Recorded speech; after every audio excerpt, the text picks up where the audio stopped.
Olá, amigas e amigos, sejam bem-vindas e bem-vindos ao 22º episódio do Baião de 3. Mais uma vez estou aqui ao lado do meu camarada Luiz Costa, sou o Jonatas Andrade, e hoje a gente tem um programa recheado de assuntos, porém a gente vai abordá-los de forma muito rápida, né? E muito um pouco por cima, porque não vai dar para abordar tudo. A gente vai fazer um levantamento geral aí de algumas conquistas do governo Lula nesse primeiro ano de governo, no ano 1.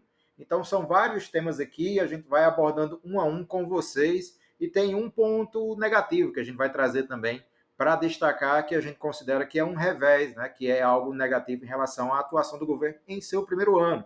Mas antes da gente trazer esse levantamento, a nossa análise, a nossa perspectiva sobre o ano 1 do governo, eu queria passar já a palavra para a Costa, porque ontem o Sindicerpo, o Sindicato dos Servidores Públicos Municipais, ele realizou uma reunião com o secretário de Educação de Mossoró, e o Costa vai trazer aí o ponto de vista, obviamente, não só dele, mas também o que foi que se sucedeu na reunião. Mas antes mesmo de passar, eu queria só agradecer aos nossos patrocinadores, aos Sindiguardas, aos Sindhoteleiros, a Zezinha Fernandes e ao Lindo Castro Nogueira, e claro, também pedir aí que vocês que nos assistem no YouTube, vocês curtam, vocês deem o like de vocês se inscrevam no canal, porque quando vocês se inscrevem, vocês recebem a notificação do programa em tempo real. E, claro, divulguem o link do programa, não só desse 22º episódio, mas também de outros episódios que vocês forem atrás e acharem que são bons, que são relevantes,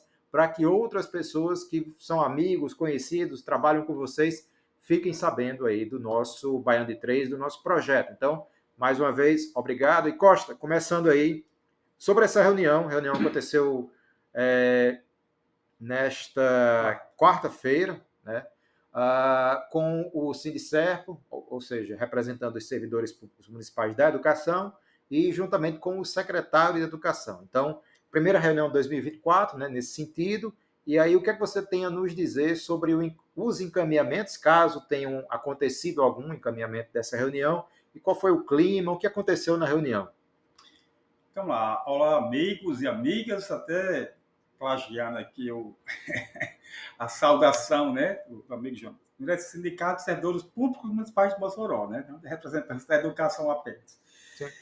Dia 20 de 12 de 2023, nós fizemos uma assembleia com educação. Dessa assembleia se montou a pauta de reivindicação para o ano de 2024. Uma pauta de reivindicação que foi praticamente um copia e cola, né, de um ano para outro. Se eu não estou enganado, foi acrescido apenas um item no ponto que foi quanto à redução da carga horária, né, para servidores que têm filhos com deficiência, mais notadamente o autismo. Depois dessa assembleia, nós enviamos um ofício à Secretaria de Educação e ficamos até um pouco reticentes, né, dado o comportamento dessa gestão com o Sindicerpo, que fecharam-se as portas da gestão ao Sindicerpo, mas, para nossa grata surpresa, a reunião foi marcada para o dia 10 de janeiro. Né? Depois de marcada, a gente ainda ficou com o pé atrás. Bom, vamos lá, né? Se não ocorrer, a gente volta. Houve a reunião, essa primeira reunião é apenas um diálogo, onde a gente vai mostrar a pauta de reivindicação ao secretário.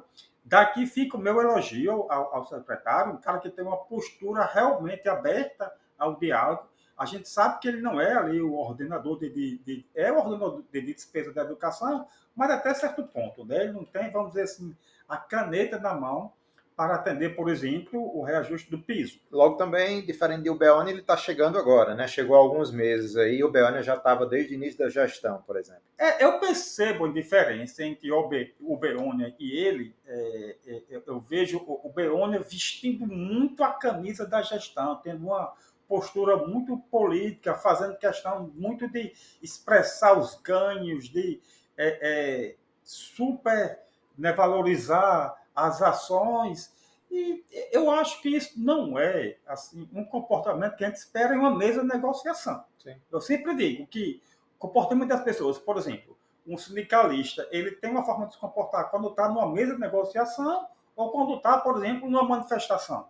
Né? Igual o político, ele tem uma forma de se comportar quando ele está em um comício, fazendo a sua campanha, quando ele está sentado e conversando, negociando com alguém, quando está em alguma solenidade, eu acho que não é dando pulos, né, a maneira de se comportar quando você está numa solenidade. Né? Mas, enfim, eu particularmente e a diretoria do Sindicep, nós conversamos depois, tivemos uma impressão muito boa da postura do secretário, sabemos, né, que ele não é que tem a palavra final, mas isso facilita muito. Então, assim, o diálogo, a gente fica satisfeito por saber que o diálogo está aberto, então vamos sentar, continuar dialogando até onde, né, permite isso. É preciso a gente ressaltar, Jonas, e amigos que estão nos acompanhando.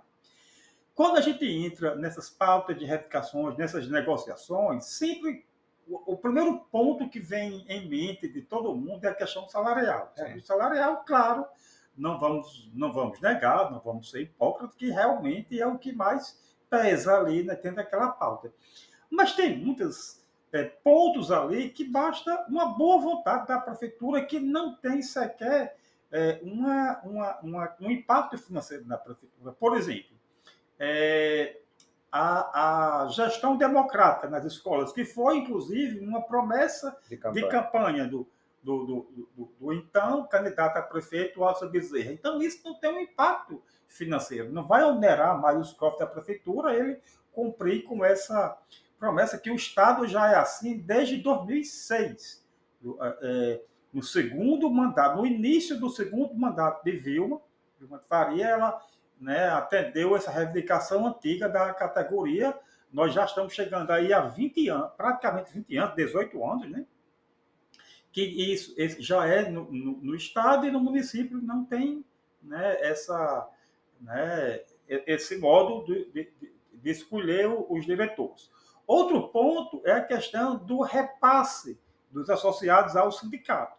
Isso é a reivindicação dos associados, que é descontada uma taxa, né, e era no contra-cheque que foi retirado. Então, eles reivindicam que volte, que fica melhor para todo mundo, é melhor para o associado, é melhor para o sindicato. E isso nada mais é do que um repasse. A prefeitura desconta no contra-cheque aquele percentual e repassa, né, para o sindicato. Pronto, não vai ter nenhum ônus para a prefeitura. O que me causou espanto é que, como eu falei, essa reivindicação já é antiga. E a resposta da prefeitura no ano passado é que eles estavam estudando o impacto financeiro dessa reivindicação. Aí você estudar o impacto financeiro de um repasse, juntas, é meio esquisito, né? Então, assim, basta, né, boa vontade para que se faça isso. Inclusive, isso pode até dar um respiro financeiro à prefeitura. É o contrário. Você imagina que ela faz esse desconto hoje e repassa ao sindicato 5, 6, 7 dias depois. Então, os bancos ganham muito dinheiro assim, né? Deposita, ele passa um tempo para liberar e ali ele fica usando esse dinheiro para outra coisa. Então, é até o contrário, né? Seria benefício, inclusive, para a prefeitura, mas a gente entende que, às vezes, até por picuinha, por não facilitar a vida do Sindicep, não é atendido. E os velhos 14,95% do ano passado que não foi dado, e esse ano foi 3,62%. Né? Eu acho que um índice mais baixo, acredito, né, que para o reajuste desse ano, eu não imagino que ele vá negar, dado esse percentual mais baixo. Então, além da proximidade das eleições. Exatamente. Além disso, né, para se passar de bonzinho, que valoriza. Mas acho que ele vai ter que ralar muito para tentar recuperar a imagem dele junto com os professores. Então, enfim, é isso. No campo da educação, a gente fica satisfeito com esse retorno do diálogo da gestão com o Sindicep, e a gente aproveita e faz aqui um apelo, se algum secretário estiver assistindo, ou você que tenha contato com algum outro secretário, com qualquer pessoa da gestão, né, a gente faz esse apelo que os demais secretários sigam esse exemplo, volte, né, a atender o Sindicep, porque a gente tem sempre essa postura de sentar, dialogar, levar as reivindicações dos servidores até a gestão e tentar solucionar os problemas, é o que a gente sempre diz. Sempre quando a gente senta com a gestão, é com a intenção de solucionar os problemas, de ajudar a gestão. Porque quando eu chego para você e digo o que é que está ocorrendo lá na base, então, né, de certa forma, eu ajudo a chegar à solução desses problemas. Perfeitamente, Costa. Você falou em banco aí, eu queria só, não sei se você já sabe, já ouviu falar em Drex? Não. Então, informação em primeira mão aí. Além do Pix, daqui a algum tempo a gente vai estar falando em Drex aí, mas aí não é tema do programa, não é pauta do programa. Quem quiser descobrir o que é Drex, né, além do Pix, então fiquem à vontade para dar uma Mas não vamos para o pesquisada aí. Google agora, não. Agora, Termina o programa, depois do depois vocês programa. vão lá.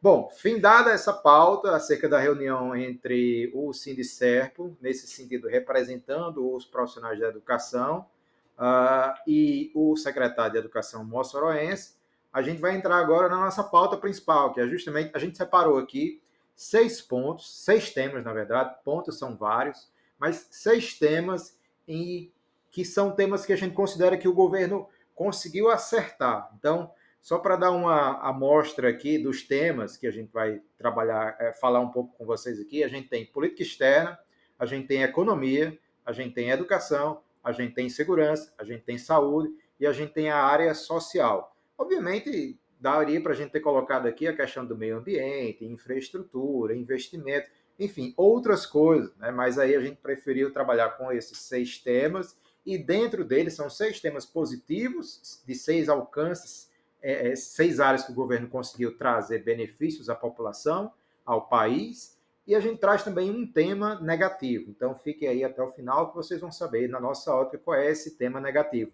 Mas começando pelo primeiro tema, que é política externa, que eu acho que ele cabe muito bem, Costa, em ser o primeiro tema, porque uma das primeiras iniciativas de Lula, assim que ele venceu as eleições, ou seja, assim começou a governar, na verdade, ou seja, 1º de janeiro de 2023, foi começar a fazer viagens internacionais, que muita gente na época não entendeu. Poxa, ganhou agora, já está fazendo viagem internacional, mas lembrem, essa retomada, o Brasil precisava retomar a diplomacia com os países com os quais o Brasil acabou fragmentando os processos diplomáticos, porque o próprio Bolsonaro, para quem não lembra, ele chegou ao ponto de xingar a mulher do presidente francês, né? Ele chegou a ameaçar cortar relações com a China, diversas outras coisas que aconteceu,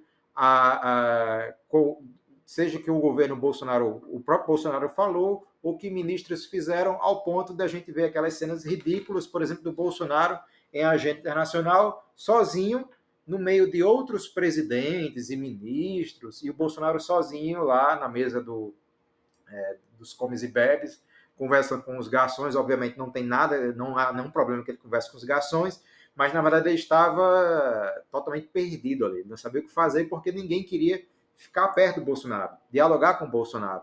Então, uma das primeiras iniciativas do governo foi começar a viajar para restabelecer os laços diplomáticos entre os países, entre as nações, e mostrar que o Brasil agora está sob nova gerência, e essa nova gerência quer reestabelecer esses laços democráticos. E aí, Costa, eu queria já perguntar o que você acha nesse processo de reestabelecimento da diplomacia. Obviamente, ao todo, né, só trazendo um dado a mais aqui, foram 24 viagens que o presidente Lula fez para outros países. Então, foram 24 países visitados nesse primeiro ano de governo, e nessas visitas muita coisa boa aconteceu, muitas parcerias foram firmadas, e claro, eu acho que o saldo positivo para mim é justamente esse reestabelecimento da diplomacia entre as nações, entre os países, porque o Brasil era um pária internacional. Ninguém queria mais saber do Brasil lá fora. E aí o governo Lula, espertamente, sabiamente, começa a fazer essas viagens logo que começa o primeiro ano de governo. Então, como é que você vê aí esse processo de restabelecimento, Costa? Então, Jonas, quando o Lula, né, Lula é um cara que ele tem assim uma visão interessantíssima, né? Realmente ele foi muito rápido nisso, né? E quando ele estabeleceu e fez essas viagens, e vejam só, isso a gente tem que ser visto como um ganho, Você visitar um país não é como você pegar seu carro e aqui em Natal fazer uma visita ao Forte dos Reis Magos, os Fortes dos Reis Magos, né? Você vai porque você tem que estabelecer, reestabelecer, em alguns casos, reestabelecer essas relações. Essas viagens de Lula, né? Essas viagens internacionais não é turismo.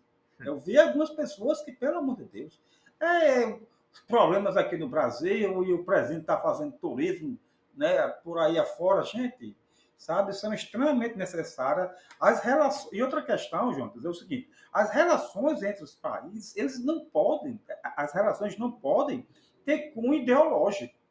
Né? Não, eu sou contra o regime lá da China, não quero estabelecer relação comercial com a China. Impossível você fazer isso. Você não pode escolher com quem você vai fazer, ter essas suas relações de acordo com sua ideologia. Imagine que se o cara tem um comércio lá, ele abre o comércio dele, e se não, eu só vendo a quem votar em Bolsonaro, eu só vendo a quem votar em Lula. Eu duvido um comerciante fazer isso. Né? Então, eu vi uma matéria com a dona de um bar em determinado local, fez isso, deu bem, mas enfim, não vamos aqui particularizar. Então, tudo isso é muito importante, você precisa, os países hoje, a famosa globalização, que é um termo usado já há um bom tempo, ela é extremamente necessária. Nenhum país hoje do mundo tem condições de sobreviver ali fechado, sem ter essas relações, ou então escolhendo essas relações.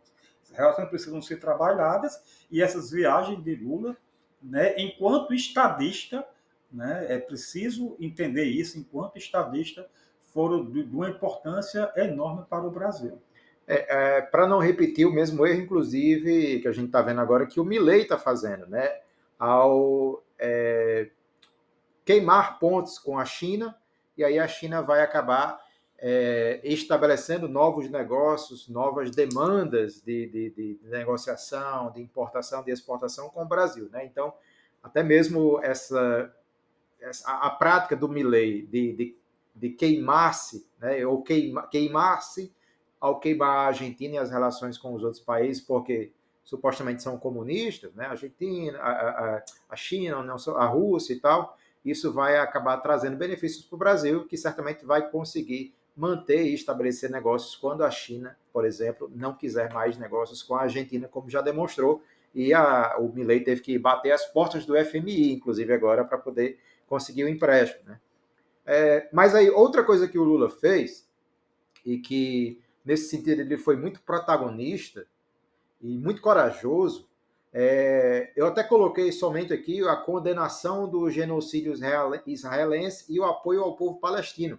Mas aí eu acho que dá para acrescentar muito facilmente, por exemplo, a forma como o Lula se posicionou em relação ao Julian Assange, né, que há anos e anos e anos está preso, já está isolado, né, foi expatriado, e os Estados Unidos querem porque querem ele de volta, e a gente sabe para quê.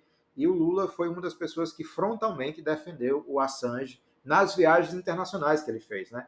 Mas essa condenação do genocídio que Israel está praticando na Palestina foi outra coisa que Lula atuou muito objetivamente, muito frontalmente. Ele condenou, ele foi uma voz ativa e ele foi uma das principais vozes do mundo nesse sentido ao pedir que houvesse um cessar-fogo, ao chamar o que está sendo feito na Palestina, a partir do exército israelense, de terrorismo. Então, ele foi uma voz muito forte. Ele vocalizou isso muito bem lá fora. E isso parte de um presidente que, lembramos, embora ele já tenha governado lá atrás, é um novo governo. Então, é uma atitude muito corajosa, porque a gente sabe que ir contra Israel, muitas vezes, fecha portas. Então, o Lula, nesse sentido, foi muito corajoso ao apontar o que está acontecendo, pedir o cessar-fogo e chamar o que Israel está fazendo de terrorismo, que é o que a gente sabe que está acontecendo. Independente das razões iniciadas, que iniciou o conflito, né, muito antes, mas o que a reação de Israel avizinha-se, abraça o terrorismo. E é isso que precisa ficar claro, e o Lula foi muito claro nesse sentido. Né? Então, Costa, sobre isso aí, sobre essas condenações, sobre essa forma como o Lula tem se posicionado, e não é só de hoje, já faz um tempo que ele tem se posicionado nesse sentido. Como é que você enxerga isso aí? Isso. Você foi muito interessante. Assim, ele teve uma coragem muito grande. Assim, como é que você vai tentar conciliar a coragem de enfrentar, né, e a diplomacia? Ele não fugiu, né, não ficou em cima do muro, com um posicionamento, inclusive um posicionamento, assim, desculpa a repetição, mas muito corajoso e certeiro, e manteve essa diplomacia. Então, assim, por isso que eu acho que Lula tem muito essa postura de atuar como um estadista, e foi, sem dúvida, um ponto positivo. E sem falar que o Brasil, Lula, enfim, o Brasil, a partir de Lula, foi signatário desse julgamento que está acontecendo em Haia, que partiu, se não me engano, de advogados sul-africanos. Então, o Brasil foi um dos primeiros países signatários desse julgamento. Não sei, eu não lembro se começou antes de ontem ou começou ontem, né? Mas também muito importante essa iniciativa. Saindo da política internacional, da política externa e entrando na economia nacional, a gente, obviamente, não somos economistas, mas como cidadãos, a gente sente algumas mudanças aí, ou ao menos a gente consegue vislumbrar e perceber no mercado interno, no nosso mercado local, algumas dessas mudanças. Então, antes do governo Lula começar, a imprensa ou mesmo pessoas, políticos ligados à direita ou à extrema-direita, diziam que o dólar ia disparar, que a bolsa ia cair, e o que a gente viu, na verdade, foram, inclusive agora em dezembro, nos últimos dias, a bolsa aumentando, se não me engano, alcançando 4 recordes históricos seguidos. Além do dólar, que estava beirando os R$ 5, chegou a passar muito de R$ 5, Se caiu, aproximou muito dos se R$ 6. aproximou dos 6, de fato. E o dólar caiu, né? Então, em termos econômicos, obviamente a economia não é só isso, né? Mas simplificando, o dólar caiu e a bolsa disparou, alcançou. Claro, obviamente, quando a bolsa dispara, o povo não sente isso aí, né? O povo quer saber o que sente, quando é que ele vai receber o aumento e tudo mais. E aí a gente pode dizer, inclusive, que teve o aumento do salário mínimo acima da inflação, como não estava acontecendo já há algum tempo, e aí aconteceu agora, né? Então, nesse sentido econômico, para ser bem sucinto, o dólar caiu, a bolsa subiu, teve recordes históricos, o salário mínimo aumentou para acima da inflação, como há muito tempo não acontecia. Então, em termos econômicos, como é que você vê também, como é que você viu a atuação do governo nesse sentido? Sem falar em Haddad, né? Que Haddad, até então, curiosamente, ele tem agradado o mercado, né? O mercado tem ficado feliz com os posicionamentos de Fernando Haddad. Então, isso pode ser considerado um mau sinal, né? Quando a gente vê o mercado muito feliz com alguém, principalmente com o ministro, né? Dessa pasta em específico, não necessariamente pode ser algo bom, mas até isso o governo Lula conseguiu, né? Todo mundo diz que Haddad é o ministro de esquerda mais à direita que Lula tem, né? As pessoas sempre disseram isso de Haddad, e curiosamente o mercado se satisfez com a atuação de Haddad nesse sentido, né? Então, em termos econômicos, bolsa caiu, aliás, bolsa subiu, dólar caiu, o Haddad sendo bem quisto pelo mercado, e o salário mínimo subiu acima da inflação, como há muito tempo não acontecia. Costa? Jontas, sempre muito complicado a gente falar de economia, porque a gente vai falar aqui como leigo. Eu, particularmente, entendo muito pouco. O que eu entendo de economia é quando eu vou no supermercado e a gente tem aquela sensação. Mas, assim, a gente pode pegar uma fala de um economista, né, o famoso posto Ipiranga lá, o posto Ipiranga de Bolsonaro, Paulo Guedes, que ele profetizou que em 6 meses o Brasil se tornaria uma Venezuela, né? Que com essa política econômica de Lula seria um desastre. Então, um economista fez essa previsão. E a gente percebe o seguinte: Lula, ele não é economista, né? Mas ele diz uma coisa que eu acho interessante. Ele diz: olha, na economia, a economia só funciona quando a gente coloca o povo para consumir dentro do orçamento. Né? Porque quem gasta, quem vai lá no supermercado é o povo. E eu acho isso muito interessante. Então, veja só. Primeiro a gente vê, quando o Jontas diz assim, que a Haddad está agradando o mercado, mais uma vez eu digo, gente, quando a gente fala o mercado, a gente está se referindo a poucas empresas no Brasil. não está se referindo ao empresário que tem uma empresa que tem 50 funcionários, 50 100. funcionários, não. E olha que aqui em Mossoró, talvez um cara que tenha 50 funcionários, ele está aí acima da média, né? É. Então as pessoas precisam saber quem é o mercado. Esses mercados são empresas que praticamente dominam ali a economia de um país. E essas empresas, no Muitas vezes caso, são pessoas cuja empresa é não só nacional, mas internacional, né? Global. isso. Claro, eu falei agora há pouco na globalização, mas deixa eu. Né, vamos complicar muito, né? Que já não entende a economia, né? Aí você colocar a economia internacional vai complicar mais ainda. Então, assim, são empresas que dominam a economia e essas empresas, meu amigo, eles não estão preocupados se seu salário está aumentando acima da inflação, se você tá tendo conquistas salariais, se você está tendo conquistas trabalhistas, ela não está nem aí. Ela está preocupada com o lucro dela. Ela lucrou, pronto, o restante. Então, o governo, eu ia dizer o restante, que aí eu parei.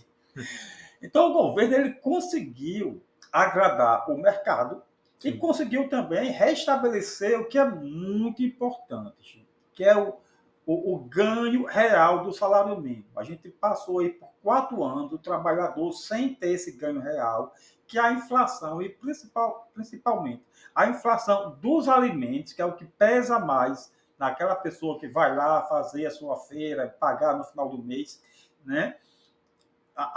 O preço dos alimentos dispararam nesses últimos 4 anos.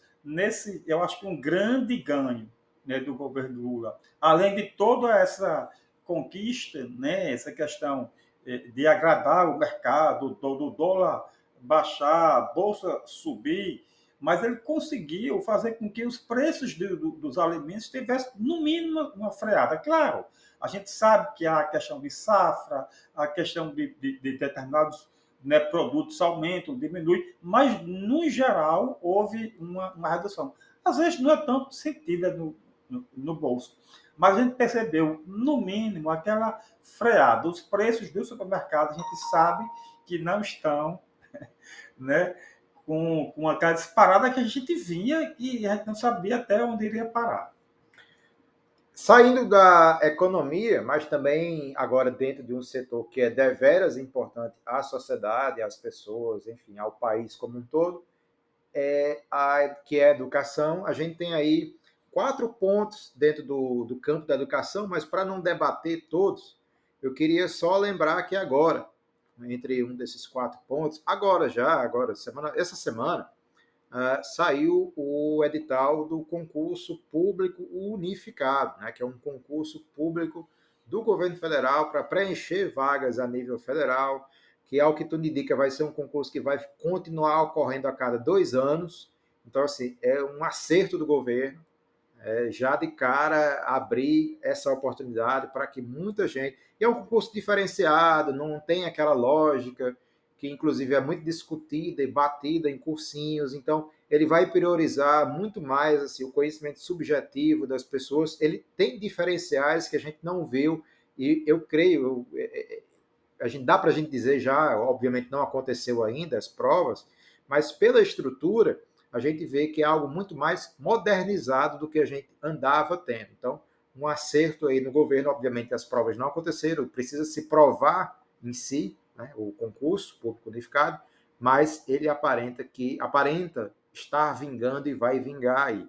Outra coisa, bem rapidamente, é a suspensão ao menos momentânea, que seja do ensino médio, né? Então houve a aprovação lá no governo Temer e as instituições escolares, estudantis, acadêmicas do Brasil inteiro, pessoas influentes da área da educação pediram, cobraram que houvesse a suspensão revogada do novo ensino médio, e até então a coisa positivamente degringolou, né? Deu para trás, felizmente, porque como estava, não havia sentido em manter esse ensino médio da forma como foi pensado pelo governo Temer, porque havia uma série de Temer e continuação do Bolsonaro. desenraizamentos aí que iam afastar muito o estudante dos reais e também essenciais conhecimentos que ele necessitava na sua caminhada educativa, escolar, acadêmica que fosse. Agora sim, entrando em 2 temas que a gente pode discutir melhor dentro do campo da educação, e aí eu começo logo com esse reajuste das bolsas CAPES, o reajuste das bolsas de fomento à educação dos profissionais, aliás, dos acadêmicos, dos profissionais que precisam desse suporte financeiro para concluir ou para prosseguir seus estudos. Então, por exemplo, a bolsa de mestrado, até então, antes do aumento, era de R$ 1.500. Né? Inclusive, eu fui bolsista de mestrado há alguns anos, entre 2015 e 2017. A bolsa ajudava bastante, me ajudou bastante. E essa bolsa, que era de R$ 1.500, passou para R$ 2.100. Então, um aumento aí significativo de R$ 600. A bolsa de doutorado, ela era até então também de R$ 2.200. A bolsa de doutorado passou a ser de R$ 3.100, então um aumento de R$ 900. E a bolsa de pós-doutorado, que era de R$ 4.100, ela passou para R$ 5.200, então um aumento de R$ 1.100. Se a gente for olhar também dentro do campo de outros campos, bem rapidamente, por exemplo, eu trabalho com educação à distância, então na educação à distância, eu tenho uma série de profissionais que eu coordeno, que as bolsas desses profissionais, de 2005 até antes desse reajuste, era de R$ 765 para essas pessoas trabalharem 20 horas por semana. Quer dizer, bem menos de um salário mínimo. E mal o governo entrou, houve esse reajuste e essas bolsas que eram de R$ 1.100 passaram para, que eram de R$ 765, passaram para R$ 1.100. Ainda abaixo do salário mínimo, mas houve um senhor reajuste aí para essas pessoas que trabalham com EAD. Obviamente, eu estou só citando o grupo de pessoas com os quais eu lido diretamente, que são as pessoas que eu coordeno, que são os tutores, por exemplo, da UERN, mas aí outros profissionais da EAD, da Educação à Distância, tiveram reajustes também. Então, chamo a atenção para esse reajuste aí, porque a gente abriu aqui o programa justamente falando dessa necessidade dos reajustes, e aí está aí um exemplo. O governo mal entrou e trouxe aí um senhor reajuste. Na época a gente falou muito, eu não sei se tem aqui, pronto, mas foi 40%. Pronto, achei aqui o valor. As bolsas de formação de professores chegaram a 75% e as bolsas de pós-graduação a 40%. Então, acho que os professores estão pedindo aí 14,95%, né? E aqui a gente teve um exemplo de aumento de 40%. Então, já deixo a palavra aí para a Costa para poder comentar esse aumento. Foi nos primeiros meses, viu? Essa matéria aqui, inclusive, acho que não me engano, é de março, nos primeiros meses do governo. Olha, assim, Jonas, ele bota a gente numa situação difícil. Ele dá uma aula, aí agora comentou. Você já falou. Mas vamos lá, como eu sou meio teimoso, veja só, é um absurdo isso. O que é que eu dizer que é um absurdo? Teve um aumento de 40%, ótimo, parabéns, né? Acho que um aumento aí, 40% para a educação, aí sim tem nosso elogio. Ainda assim, Jonas, eu acho valores baixos. Né? Para ver o quanto estava defasado. Então, veja só, não estou criticando o governo que deu o aumento de 40%. Ótimo ter dado os 40%. Né? Mas mesmo assim continua defasado. Mas aí só um detalhe, essas bolsas, elas atendem 178, só de mestrado, doutorado e pós-doutorado, 178 mil pessoas. Então, assim, quando a gente vai pesar no orçamento geral, claro, do no governo Brasil pesa. Tudo é muito complicado, porque é um país continental, quando a gente vê os valores, né? Esse reajuste do salário mínimo que a gente citou lá atrás também tem um peso muito grande no INSS, por exemplo. Enfim, a gente entende. Estou aqui fazendo, né, um comentário em cima do que uma pessoa que faz um mestrado, doutorado, um pós-doutorado, merecia. Né? Mas é salutar, é uma ação para se elogiar, por isso que está aqui nos pontos positivos, esse reajuste. Isso sim, preciso dizer, eu valorizo a educação. É você ter o discurso e ter a prática. Nesse caso, a gente nem vê muito discurso, mas teve a prática. No governo de Bolsonaro, gente, a educação ela foi demonizada. O ministro da Educação chegou a dizer que a universidade era um lugar de balbúrdia. Gente, pelo amor de Deus, é de se causar uma tristeza. Uma universidade é ali o local do conhecimento. Né? E, para mim, a tristeza maior, ainda conversando com um amigo meu, no auge lá dessa propagação, que ali só tem a gente para fazer né, baderna, o cara estava me dizendo que estava pensando se iria deixar a filha dela ir para a faculdade, a Filha filha dele. dele ir para a faculdade, porque o pessoal da faculdade só fazia baderna. Que ele passou lá no carro e viu lá os estudantes numa manifestação. Eu disse, eu não vou deixar minha filha num ambiente desse. Então, assim, é muito triste quando você tem um governo onde você demoniza a educação, onde é para ser justamente, né, o contrário. Há uns programas atrás, a gente estava aqui divulgando um reajuste de 40%, mas foi um prefeito que deu ao próprio prefeito. E já é outra história que já ganhava bem. Né? Aí 40%, né, é muito.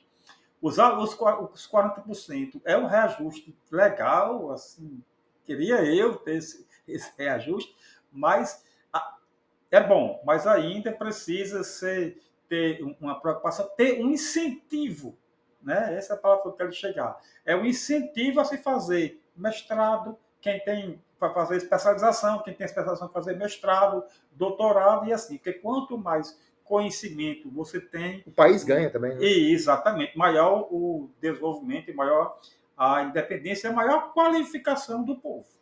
Outro ponto, e aí eu já começo deixando a palavra para você, é o encerramento, vejam bem, do programa de fomento às escolas cívico-militares, né? Começou lá em 2019 com Bolsonaro, então começou em 2019 com Bolsonaro, encerrou agora em 2023 com Lula, e obviamente era uma pauta muito cara a Bolsonaro e que era prejudicial ao país, né? Não que a educação seja ruim, mas esse tipo de fomento às escolas cívico-militares a gente sabia muito bem que era algo que o Bolsonaro queria, porque eram pessoas próximas a ele. E aí já deixo aí para você comentar. Olha, muito reflexo do golpe de 64, onde os militares dominaram o Brasil ali a ferro e a fogo, se criou uma imagem que o militar sabe tudo.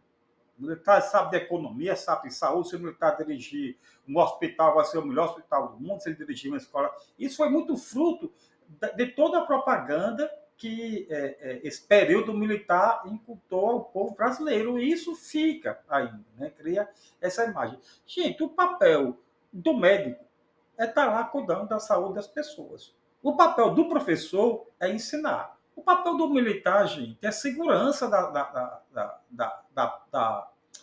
pátria, né? do país. O militar ele não tem que ir para uma escola ensinar. O militar pode ser um professor? Pode. Né? O médico pode ser um professor? Pode. Um professor pode se tornar um médico? Pode. Né? Isso aí. Mas assim, você tem essa imagem que as pessoas pensam ali onde tem regra, sabe? Onde vê as pessoas ali batendo continência. Gente, isso é uma questão à parte. Né? Eu acho que você tem que dar ao militar a função que ele deve desenvolver. Ponto. Né? E deve dar aos professores o que ele deve, né, desenvolver. A função de educar é do professor. Né? Então, deve ser dada ao professor. Então, o pedagogo, de uma maneira geral, é que deve dar a ele, né, essa função de gerir uma escola e tocar uma escola de parte educacional. Perfeito. Aproveitando que a gente falou de militares, a gente já entra no nosso próximo tema, que é a questão da segurança. E dentro da segurança, no episódio anterior, o 21º episódio, a gente falou do 1 ano dos ataques golpistas que aconteceram lá em 8 de janeiro.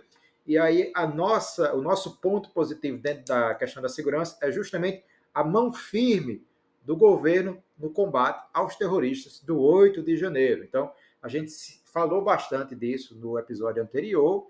Então, quem quiser assim, saber mais detalhes, pode assim terminar esse episódio e assistir o nosso episódio anterior. Mas eu queria só lembrar assim, que essa mão firme continua aí, os novos desdobramentos, julgamentos, ainda tem pessoas presas e outras pessoas ainda vão ser potencialmente punidas porque ainda não chegamos nos mandantes, né?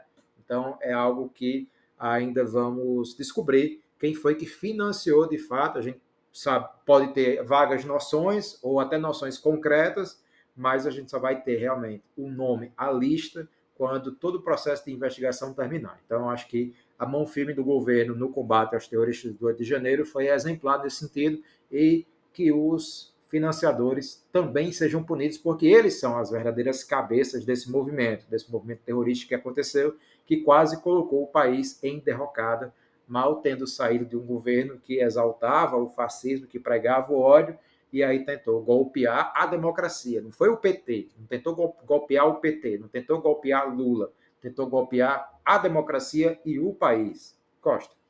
Isso mesmo. E nesse nosso último programa eu falei aqui que muitas vezes a gente não percebe de estar vivendo a história. Né? Aqui, gente, tem um documentário na Globoplay sobre esse episódio que eu recomendo. Né? Foram momentos realmente de terror, onde, desculpa, onde medidas eram tomadas ali no calor da emoção, e eu fico imaginando a pressão, né, que aquelas pessoas estavam ali tentando tomar as medidas para que evitassem.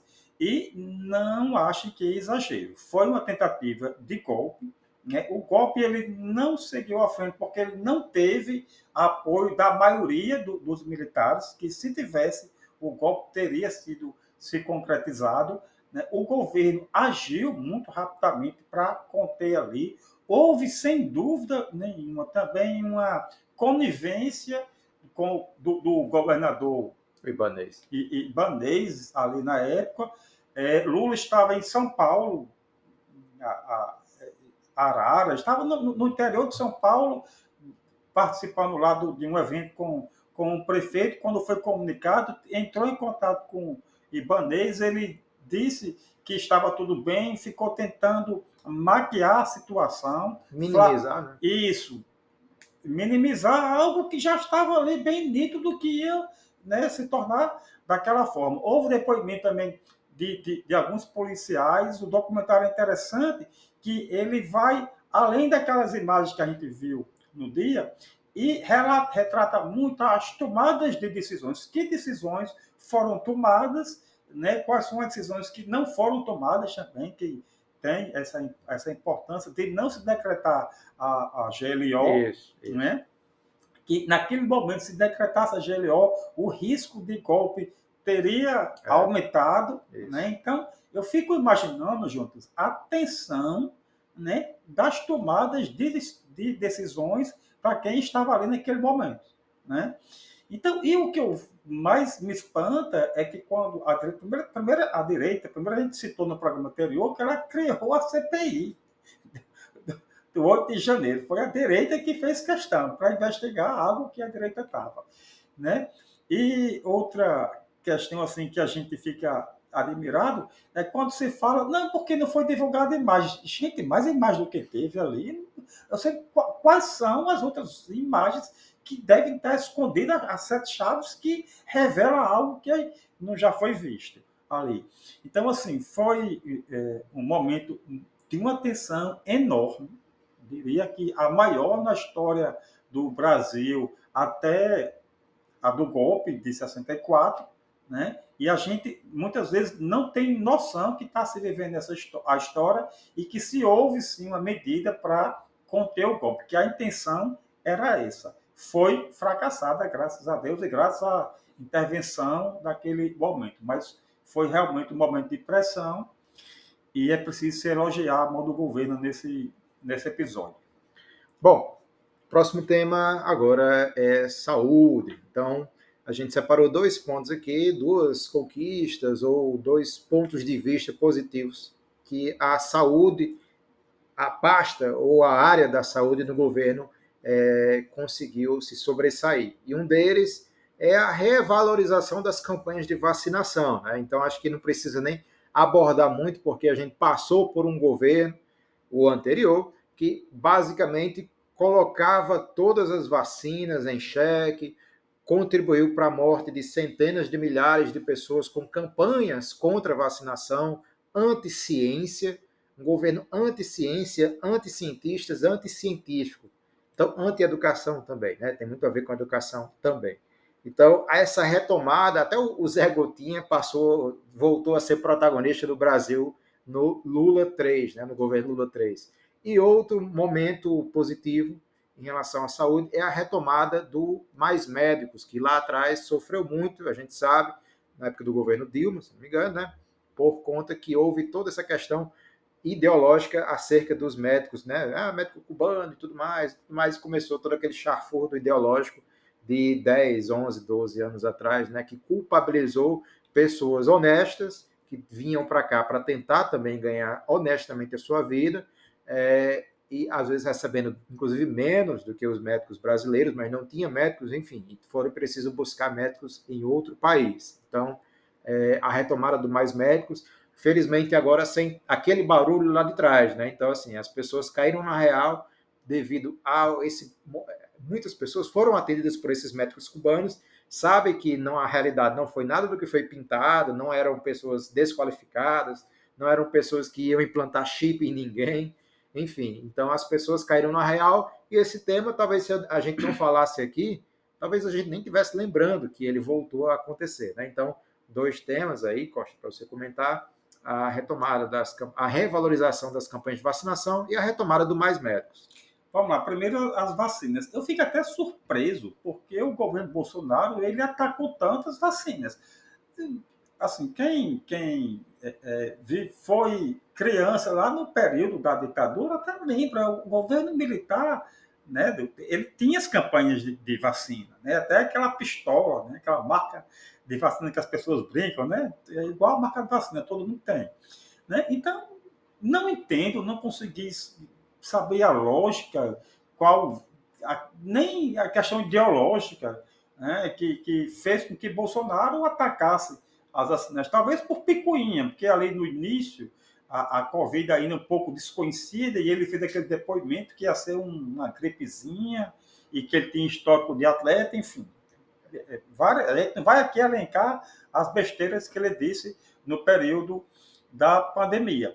E eu sempre digo, o governo Bolsonaro ele tinha tudo para surfar nessa onda, né? Eu sei que o termo não cai bem, porque foi um período de muita tristeza, muita seriedade, mas o Brasil tem, no SUS, tinha ali um sistema que poderia adotar um protagonismo mundial no combate à pandemia, e foi justamente o contrário, né? O Brasil ele foi uma para internacional na pandemia, se posicionou contra de uma questão negacionista, estimulando medicações, né, que sem eficácia, a gente já sabe disso. E quanto à questão do Mais Médico, é o seguinte: a gente tem uma lei na economia, que essa lei não precisa ser economista para entender dela, que é a lei da oferta e procura. Se eu tenho um médico aqui em Mossoró para atender toda a população de Mossoró, um médico, cara, esse médico vai cobrar rios de dinheiro. Só tem ele, ou você vai com ele, ou você não faz. Se eu tenho 2.000 médicos aqui em Mossoró, esses 2.000 médicos já vão pensar em quanto vão cobrar para, né, realizar suas consultas, né, particulares. Então, o que ocorre no Brasil?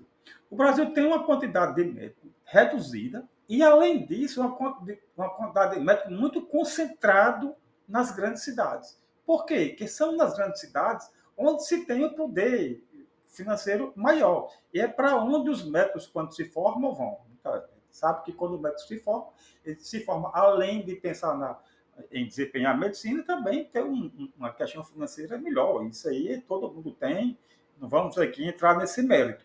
Então, o Mais Médico, ele visa corrigir essa distorção, de trazer os médicos, ter uma interiorização para os médicos, para garantir que a cidade lá do interior do Rio Grande do Norte, da Paraíba, de 2.000 pessoas, 3.000 pessoas, tenha também um médico lá no posto de saúde. Algo que é extremamente difícil, né, para essas prefeituras, porque o médico não quer residir nesses locais. Ele quer ir lá atender um dia 200 pacientes, 200 consultas e voltar. Né? Justamente por quê? Porque tem essa concentração dos médicos nos grandes centros, a quantidade de médicos que é menor. Então, o governo ele atuou em duas frentes. Primeiro, na questão de aumentar a demanda das faculdades de medicina. Você vê que aqui em Mossoró, acho que tem 2 ou 3 cursos de medicina, não falando a memória, mas antes do governo do PT não tinha, nem o curso só tinha da UFRN, né, em Natal. Então, ele teve esse aumento da oferta dos cursos, e enquanto não chega nesses médicos no mercado, ele criou esse programa para que tivesse uma oferta maior de médicos, e infelizmente foi um programa que foi paralisado, justamente por picuinha também, né? Como foi do outro, se trouxe um cunho ideológico, e gostei do termo chafurdo ideológico, que, né, colocado por Jonatas, mas a gente lamenta muito e a gente fica esperançoso que tenha tido retomado o programa. Saindo da saúde e entrando agora no campo social, de forma muito similar em relação aos alcances, aos pontos positivos, a gente teve aí, eu acho que a gente pode comentar esse ponto bem por cima, porque ele é muito didático, ele é muito claro e objetivo no que eles, da forma como a gente colocou aqui. A retomada do Minha Casa Minha Vida, né, que antes o Bolsonaro tinha se apoderado do programa, né, chamou de Auxílio Brasil, mas aí... Não foi Casa Verde e Amarela, né? Perdão, Casa Verde e Amarela, Auxílio Brasil era o Bolsa Família, perdão. Casa Verde e Amarela, né, então o governo Lula retoma para si o que seu era, né, de fato. Ainda teve a questão da quitação, né, enfim, das prestações dos pagamentos também, e o aumento do Bolsa Família, né, que estava em 600 e agora passou a ser R$ 670. Aí eu pego o gancho de costa, assim, não é um aumento significativo, mas quando a gente coloca ele no prato do escopo nacional de quantas milhões de pessoas recebem esse auxílio, esse aumento de R$ 70 aos cofres públicos ele é um aumento bastante considerável, né? A gente não deve olhar só o aumento daquela casa, de 600 para 670 daquela família, mas sim o extrato holístico, ou seja, todo o investimento que é feito nacionalmente para que esse aumento de R$ 70 aconteça. Então, não sei se você tem algo a comentar, mas eu já deixo a palavra contigo, eu queria só mesmo deixar bem específico essa retomada e esse aumento. Né? O programa social foi sempre uma marca da gestão do PT.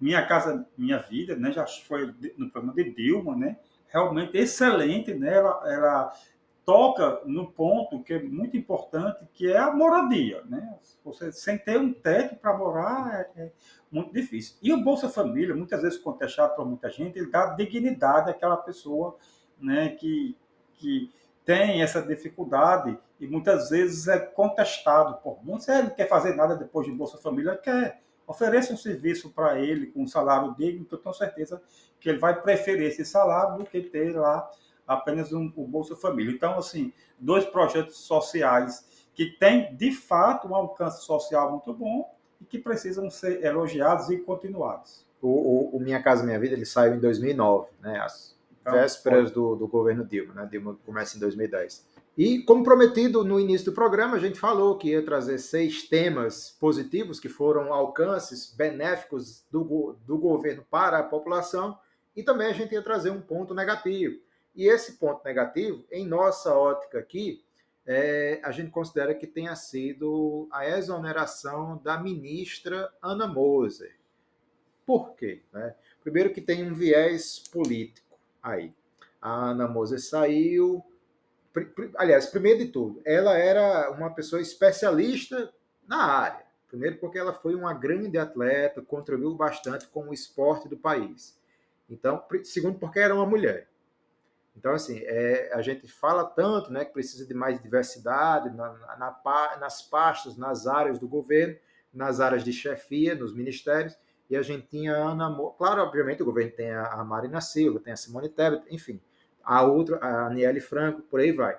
Mas aí a gente tinha uma pessoa que era especialista em uma área que o Brasil, inclusive, quando a gente olha para o esporte nacional, a gente vê que o Brasil nunca conseguiu alcançar, de fato, a sua devida glória, mesmo com as Olimpíadas, né, tendo acontecido aqui em 2016, mas o Brasil nunca conseguiu, de fato, alcançar a glória coletiva em mais esportes do que, por exemplo, o futebol e o vôlei.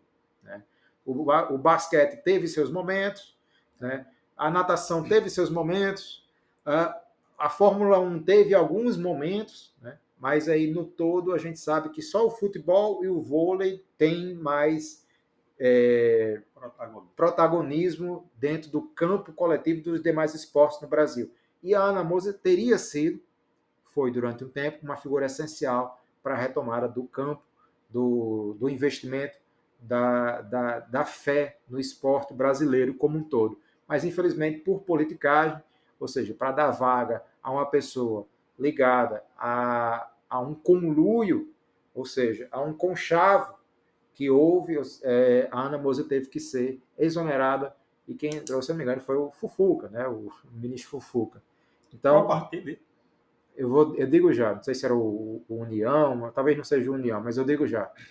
Mas, enfim, uma grande derrota, né, falando de esporte, uma grande derrota para não só a pasta, não só para a Ana, não foi uma derrota da Ana Moser, foi uma derrota para as pessoas, para o esporte, que a gente tenha perdido alguém como a Ana Moser numa pasta tão importante como a pasta do esporte. Então, já deixando aí para você, Costa, o que é que você tem a dizer sobre, obviamente, PP, fofoca do PP? Foi uma bola fora do PT para a gente continuar aí no vôlei.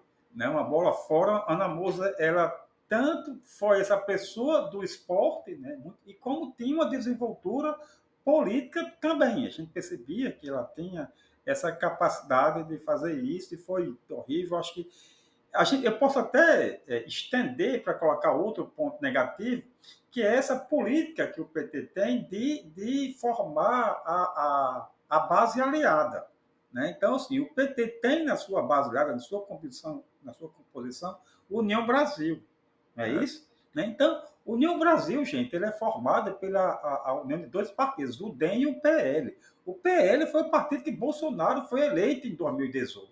Né? Então, eu acho que é preciso ter uma composição de partidos, é preciso ter uma sustentação para que seja aprovada, por exemplo, a reforma tributária, que tem muita influência na questão econômica que nós falamos lá atrás, mas tem em sua base aliada, a União Brasil, para mim, é um erro também. Então, vamos colocar aqui dois erros. Né?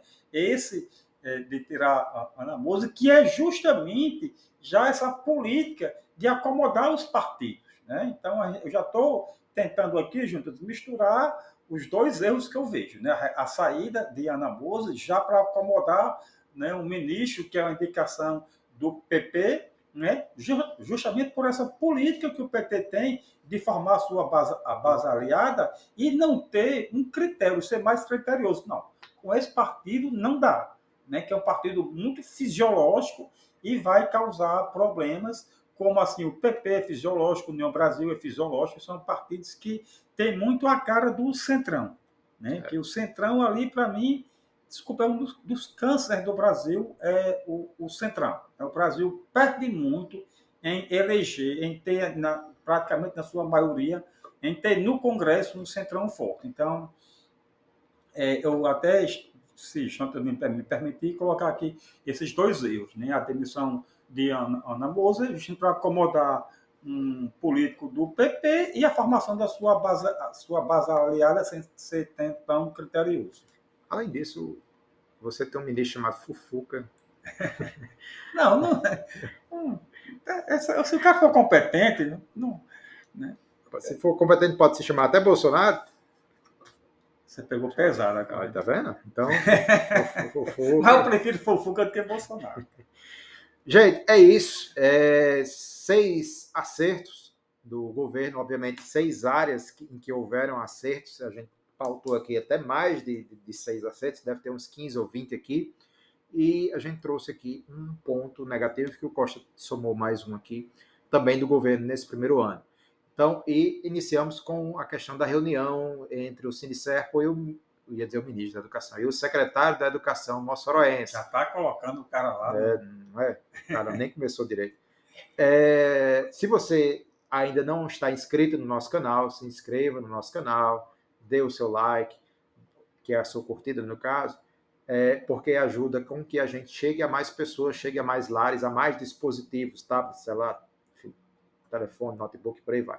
E se você quer contribuir com o Baião de 3, mandar um abraço para a Josenira, que no programa passado ela manifestou aí intenções nos comentários de tornar-se uma das nossas patrocinadoras, das contribuidoras. Então, Josenira, se você estiver assistindo aí, eu procurei você e nos comentários do YouTube e também em rede social, para a gente poder ver essa questão. Então, mais uma vez, agradeço a todo mundo que está inscrito, que chegou pela primeira vez e está aqui, que ajuda a divulgar, que está sempre comentando, sempre assistindo e tudo mais, e aos nossos patrocinadores também, Cine Hoteleiros, Cine Guardas, Zezinha Fernandes, Indocaste Nogueira, e se tudo der certo, a Joseneira também. Então, é isso.